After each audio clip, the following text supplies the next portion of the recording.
तर मंडळी तुम्ही बघा आता इथे हे मी कुरकुरे बनवलेले आहे. अतिशय छोट्या साईजमध्ये मी हे कुरकुरे बनवले आहे. आणि पहा अतिशय छान आपण त्याला जो मसाला असतो कुरकुऱ्यांचा तो पण घरीच तयार केलेला आहे आणि तो मसाला मी या कुरकुऱ्यांमध्ये मिक्स करते आहे. तर खूप छान असे छोटे-छोटे आणि मुलांना, मोठ्यांना आवडणारे असे हे कुरकुरे आहे. आणि बघा आता मी ते हे तुम्हाला हातावर दाखवते बघा कसे अतिशय बोटाने दाबले की लगेच त्यांचा चुरा होतो आहे.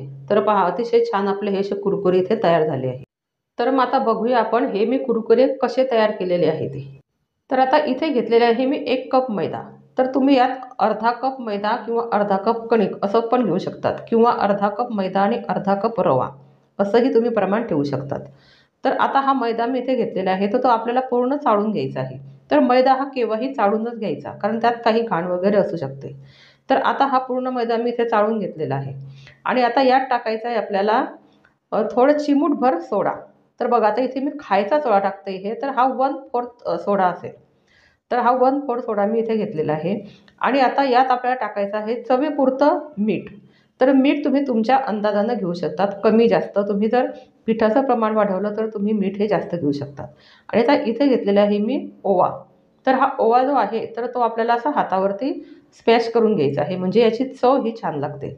आणि आता इथे मी 2 चमचे हे तेल गरम करून घेतलेलं आहे. पण यातलं थोडं तेल मी शिल्लक ठेवलेलं आहे कारण हे तेल आपल्याला इथे जास्त होणार होतं म्हणून मी ते पूर्ण तेल इथे टाकलेलं नाही आहे. आणि आता हे सर्व आपल्याला एकजीव करून घ्यायचं आहे. तर बघा आता या पिठाला आपण जे मोहन दिलेलं आहे तेलाचं तर ते खूप छान प्रकारे असं मिक्स व्हायला पाहिजे या पिठामध्ये. हे मोहन जर तुमचं चांगलं तयार झालं पिठावरती तर तुमचे हे जे कुरकुरे आहेत तर हे अतिशय क्रिस्पी असे कुरकुरे हे तयार होतात. तर हे मोहन अतिशय गरजेचं आहे. आणि तेल एकदम कडक पण तापवायचं नाही, नॉर्मल तेल आपल्याला घ्यायचं आहे. आणि हे मोहन मात्र आपल्याला छान या पिठाला इथे द्यायचं आहे. तर बघा आता असा गोळा इथे आपला झाला पाहिजे. हा गोळा तयार झाला म्हणजे तुमचं जे तेलाचं मोहन आहे हे चांगल्या प्रकारे या पिठाला लागलेलं आहे. आणि बघा आता 2 चमचे तेल मी तापवलं होतं त्यातलं एवढं तेल मी शिल्लक ठेवलेलं आहे. तर आता आपल्याला हे पीठ पाण्यानेच मळून घ्यायचं आहे. तर एक गार पाणी मी इथे वापरते आहे. काही कोमट वगैरे पाणी वापरायचं काम नाही. गार पाण्यानेच आपल्याला याचा असा स्मूथ गोळा तयार करून घ्यायचा आहे. आणि बघा मंडळी आता हे जे कुरकुरे आपण बनवणार आहोत तर हे कुरकुरे तुम्ही लहान मुलांना टिफिनला सुद्धा देऊ शकतात.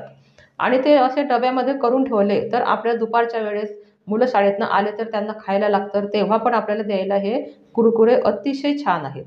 खूप सुंदर असे कुरकुरे आपले इथे बनणार आहेत. तर आता हा जो गोळा आपण मळलेला आहे तर हा आपण 10 मिनिटासाठी बाजूला ठेवूया. आणि बघू आता आपला गोळा कसा झाला ते. तर पहा अतिशय छान आपला गोळा इथे तयार झाला आहे. तर आता आपल्याला याचे 2 गोळे करायचे आहे आणि याची आपल्याला पोळी लाटून घ्यायची आहे. आणि बघा आता आपल्याला ही पोळी एकदम बारीक पण लाटायची नाही. आणि मी तुम्हाला ही पोळी केल्यानंतर दाखवते की आपल्याला ही पोळी किती त्याची जाड लेंथ ठेवायची आहे ती. तर पहा आपल्याला इथे तेल वगैरे पीठ वगैरे काहीच लावायचं नाही. फक्त प्लेन आपल्याला इथे पोळी लाटून घ्यायची आहे.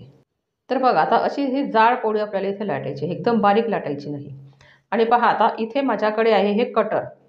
तर हे आपण जेव्हा फॉन्डंट केक करतो तर त्या फॉन्डंट केकचे जेव्हा आपण फूल वगैरे तयार करतो तर त्यावेळेस आपल्याला हे कटर लागतं.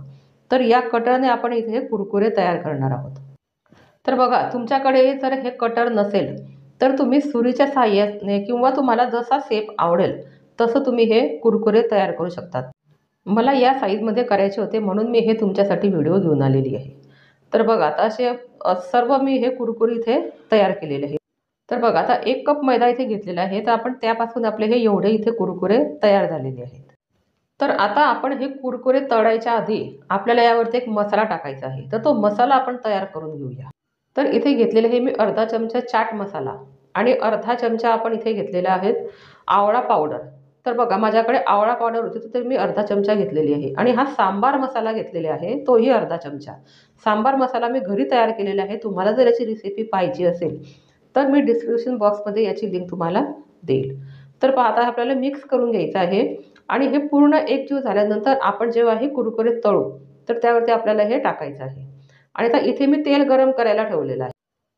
तर आता इथे मी तेल गरम करायला ठेवलेलं आहे आणि आपलं तेलसुद्धा तापलं आहे. तर बघा आता एकदम जास्त तेल मी कधीच तळायला वापरत नाही. कारण काय होतं ते वापरलेलं तळलेलं जे तेल असतं ते परत आपल्याला यूज करायचं नसतं. तर म्हणून मी केव्हाही तळण करताना तेल हे कमीच घेते. आणि आता आपल्याला कमीच प्रमाणामध्ये हे कुरकुरे इथे तळून घ्यायचे आहे आणि मंद गॅसवरती तळायचे आहे. गॅस मोठा ठेवायचा नाही. मंद गॅसवरती असे ब्राऊन कलरमध्ये होतील तोपर्यंत आपल्याला हे कुरकुरे इथे तळून घ्यायचे आहे. तर बघा आता असा छान असा ब्राऊन कलर याला आलेला आहे आणि आता आपल्याला हे कुरकुरे तेलातनं बाहेर काढायचे आहे. तर अशा प्रकारे आपण सर्व कुरकुरे इथे तळून घेणार आहोत. तर बघा आता हे कुरकुरे इथे मी तळून घेतलेले आहे आणि आता यावरती आपल्याला तो मसाला टाकायचा आहे. आपण मगाशी जो मसाला तयार केला तो मसाला इथे आपल्याला टाकायचा आहे. तर अतिशय सुंदर आपला हा मसाला पण इथे तयार झालेला आहे आणि आता हे गरम असल्यामुळे हा मसाला त्याच्यावरती खूप छानसा लागतो. म्हणून गरम असतानाच आपल्याला यावरती मसाला टाकायचा आहे आणि असा एकजीव करून घ्यायचा आहे. तर पाहिलं मंडळी तुम्ही अतिशय इझी हे आपले कुरकुरे घरी तयार होतात. आणि बघा बाहेरून पण आणायची आपल्याला गरज नाही, कारण बाहेर हे कोणत्या तेलामध्ये तळलेले असतात आपल्याला माहिती नाही. आणि आपण घरी हे आपल्या हायजीनमध्ये नेहमी तयार करतो खाण्याचे पदार्थ. म्हणून तुम्ही घरी जास्तीत जास्त ट्राय करा. बघा आता हे कुरकुरे किती क्रिस्पी आपले हे कुरकुरे झालेले आहे. तर तुम्ही ही रेसिपी नक्की घरी ट्राय करा आणि तुमचे कुरकुरे कसे झाले मला सांगायला विसरू नका. आणि चॅनलवर नवीन असाल तर चॅनलला लाईक, सबस्क्राईब आणि शेअर नक्की करा.